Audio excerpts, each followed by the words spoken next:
He's a punk rock musician, an actor, and now a podcaster. I made my way through the dining hall and came into the library. In his work, Shah Jahan Khan challenges stereotypes, facing them as a Muslim American since 9/11 when he was a senior at Acton-Boxborough Regional High School.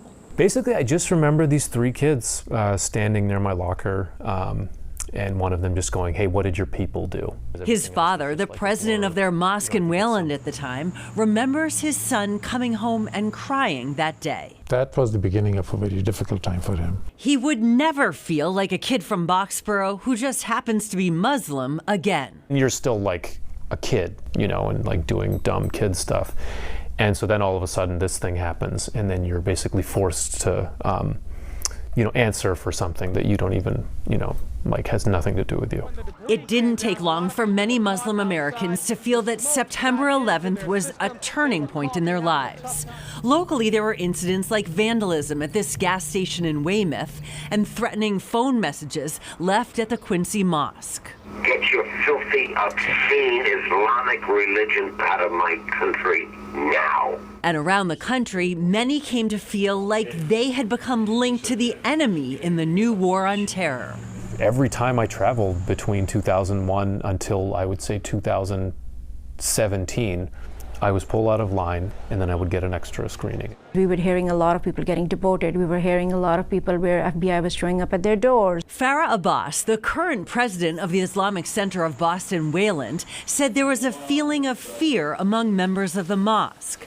But there was also an outpouring of support from their interfaith partners and community leaders, bonds strengthened by gatherings at the mosque that continued for many anniversaries after the attacks. We are realizing there's a lot of support out there, and we're all good people, and we're just letting a few bad apples affect us. It was this constant word terrorism that was being thrown right next to our name. It was always coupled with Muslims. Afnan Nahela was just turning 6 on 9/11, but says it had an impact on her upbringing and future goals. Hearing all these negative connotations to the terms Muslim or Islam, that obviously, forced me to be like, well, no, Muslims aren't like this, and I want to prove that they're not like this. She chose to study journalism and now works as the communications director for State Senator Jamie Eldridge. After growing up and learning more about the impact of the media, I became more obsessed with the idea. I was like, no, if anything, I need to be a part of this sort of player that's extremely impactful.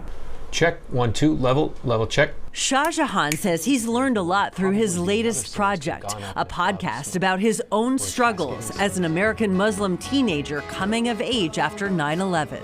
I was officially 2 years out of high school and was going to therapy 2 times a week. I think the thing that has changed now that I am very hopeful about is that there are more stories like mine. I think it's still there's still a lot of work to be done. Probably reach another breaking